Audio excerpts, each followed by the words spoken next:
superbe, sublime, merveilleuse. Sauf que ce gars-là est quand même rationnel et pragmatique. Mais ça pose un très grave problème. Je t'assure qu'il n'y a aucun politologue sérieux qui va te dire « Oh, j'ai le droit! » Un politologue, pas comme les autres. Loïc Passy. C'est pas le temps de faire ça. Loïc, bonjour. Bonjour, Benoît. Penses-tu vivre 100 ans, toi? Écoute, j'aimerais bien.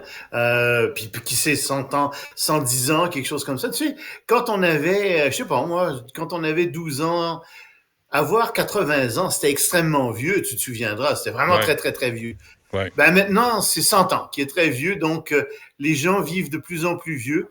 Il semble que la limite pour l'être humain, ce sera plutôt autour de 120 ans, mais qui sait ce qui va arriver, quelle découverte scientifique on va faire. Nos enfants vont probablement avoir une espérance de vie de 100 ans. C'est quoi? C'est 82, 85 ans, quelque chose comme ça, l'espérance de vie maintenant. C'est assez extraordinaire quand même. Bon, évidemment, dans quel état? Ça, c'est la question quand on regarde M. Biden. Ou M. Trump aussi, hein, parce que à sa manière, il est dans un état particulier. Mais ils sont pas pires quand même, là, tu sais. Mais là, Henry Kissinger, 100 ans, décédé, qui a vraiment changé la face du monde, comme tu l'écris. Oui, et c'est pour ça que j'en parle, parce que s'il n'avait pas existé, le monde aurait été différent de ce qu'il est maintenant. Kissinger a fait beaucoup de choses dans sa vie. Il a été secrétaire d'État de Richard Nixon, mais il s'est occupé beaucoup du Proche et du Moyen-Orient, mais son œuvre, et malheureusement, il a participé à la chute d'Allende au Chili. Ça, c'est des côtés moins glorieux de Monsieur Kissinger, qui était un homme sans aucune morale. Pour lui, la fin justifiait les moyens. Point à la ligne, peu importe la souffrance des populations. Et là-dessus, il est assez critiquable. Mais il a fait une chose dans sa vie qui a vraiment changé la face du monde, c'est qu'il a rapproché la Chine et les États-Unis. Et c'est abracadabra, un jour, il y aura un film qui sera fait là-dessus. C'était un voyage ultra secret. Il prétendait aller voir une de ses maîtresses à Paris. En réalité, il prenait l'avion pour se rendre au Pakistan. Du Pakistan, il prenait un autre avion pour aller très, très secrètement toujours en Chine. Bon, il a organisé ce rapprochement entre la Chine et les États-Unis. À un moment, il faut bien se rendre compte où la Chine était démonisée aux États-Unis. La Chine, c'était vraiment l'ennemi, le pire ennemi. Il n'y avait aucune relation à peu près entre les États-Unis et la Chine. La Chine, elle était représentée par Taïwan, c'est tout. Et donc, lui a vu que l'Union soviétique et la Chine s'éloignaient l'un de l'autre. Et il y a toute une histoire derrière tout ça. En fait, on savait pas ce qui se passait. Il y avait eu même une guerre à la frontière entre les deux pays. Mais bref, lui voit ça et se dit, on pourrait se rapprocher de la Chine. Et si on se rapproche de la Chine, ben, ça va nous aider dans notre guerre froide contre l'Union soviétique. Parce que si on se rapproche de la Chine, on va aider la Chine avec ses missiles nucléaires, etc. Et ça va obliger la Russie à déplacer une partie de son armement de l'Europe de l'Est vers la Sibérie. Et ça va lui coûter très cher. Et c'est vrai, ça va coûter très, très cher à l'Union soviétique. Et c'est une des raisons pour lesquelles, plus tard, 20 ans plus tard, l'Union soviétique va s'effondrer. Mais il va donc opérer ce rapprochement entre la Chine et les États-Unis. Richard Nixon va annoncer en 1971 qu'il se rend en 72 donc en Chine. Puis c'est un coup de tonnerre, personne s'y attendait. C'est un coup d'éclat, deux anciens ennemis qui se rapprochent et qui s'unissent contre un ennemi commun à l'époque qui est l'Union soviétique. Ouais. Oui, les communistes, ça change la face du monde. Ouais, c'est couché avec les communistes, c'était pas bien vu. Surtout Mao en plus. Ouais. Non, c'était pas bien vu, puis dans le monde communiste non plus. Mais il a fait autre chose là-dedans, et ça, c'est moins dit. C'est que la Chine de l'époque était une Chine qui allait très mal. Sa population augmentait en flèche, mais sa production agricole diminuait, et sa production industrielle diminuait aussi parce que ses équipements étaient vétustes. Qui va aider la Chine à se moderniser? Qui va aider la Chine à moderniser son armement? Ben, c'est les États-Unis. Et dès 1972, les États-Unis vont faire des transferts technologiques massifs vers la Chine. Un peu plus tard, ils vont ouvrir la Chine avec Deng Xiaoping en 78. Ils vont ouvrir les États-Unis au marché chinois. C'est donc les États-Unis qui sont à l'origine de la Chine moderne. Et c'est ça le paradoxe de la politique de Kissinger, c'est que en voulant abattre l'Union soviétique, En fait, il a créé un autre ennemi qui est devenu un autre adversaire, en tout cas, qui est beaucoup plus puissant maintenant que l'Union soviétique et qui est la Chine. Et c'est ça qui est un peu bizarre dans toute cette histoire de Kissinger. S'il n'avait pas été là, le centre des relations internationales, qui est en ce moment la relation entre la Chine et les États-Unis, ne serait pas celui-là. La Chine se serait peut-être effondrée comme l'Union soviétique. Et pendant ce temps, à Gaza? Je vois que ça te laisse tout à fait songeur et perplexe. Tu me ramènes à Gaza. Bon, d'accord. Gaza. Ben oui, je le sais, on n'a pas de temps. Ben Gaza, non, ça va pas bien parce que figure-toi qu'il y a 3 personnes qui sont mortes à Jérusalem dans un attentat, 3 Juifs, qui a été revendiqué par le Hamas, qui s'est vanté de son attentat. Alors qu'on est en pleine négociation avec des otages, alors que le Hamas essaie d'expliquer au monde qu'en fait, ils sont pas si terribles, pas si méchants que ça, paf! Ils organisent encore un autre attentat à Jérusalem, 3 personnes qui décèdent, et ils s'en vantent. Ben, ça va pas les aider. Le Hamas, au contraire, et ça va au contraire durcir la position d'Israël. C'est d'ailleurs ce qui est en train d'arriver. On se demande combien de jours de trêve il reste, parce que oui, il y a plus du tiers à peu près le tiers des otages qui ont été libérés. Il y en a d'autres qui pourraient être libérés.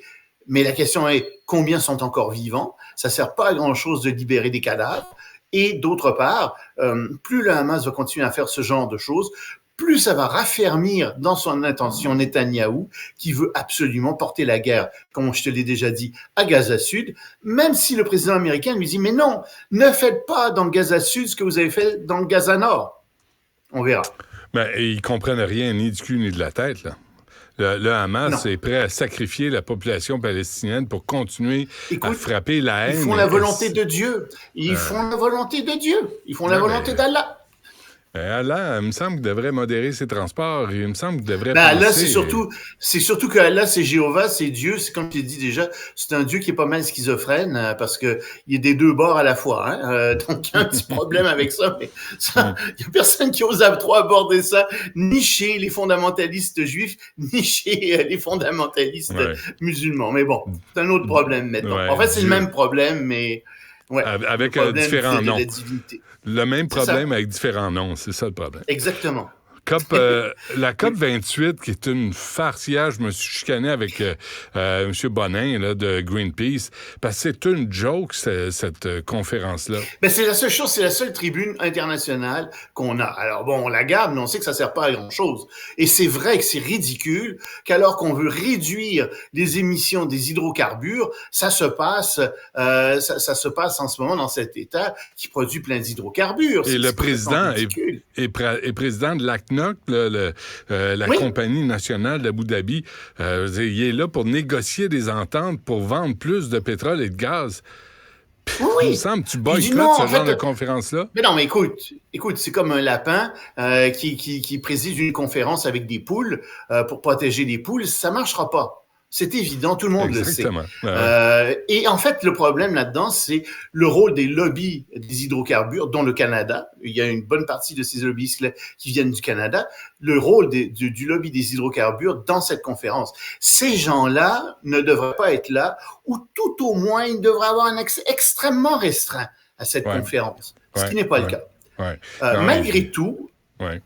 Mais malgré tout, il y a quand même quelque chose qui est arrivé aujourd'hui. On a décidé d'un fonds d'indemnisation de plusieurs centaines de millions de dollars pour les pays qui sont affectés par les changements climatiques. Donc ça, c'est bien, c'est une bonne chose. Le problème, c'est où va aller cet argent, parce que c'est si tu envoies à Haïti de l'argent pour les indemniser contre les problèmes de changement climatique, je sais très bien où cet argent va se retrouver, puis je sais très bien où il se retrouvera pas. Il va se retrouver dans les poches des dirigeants corrompus, mais pas dans les poches des citoyens haïtiens.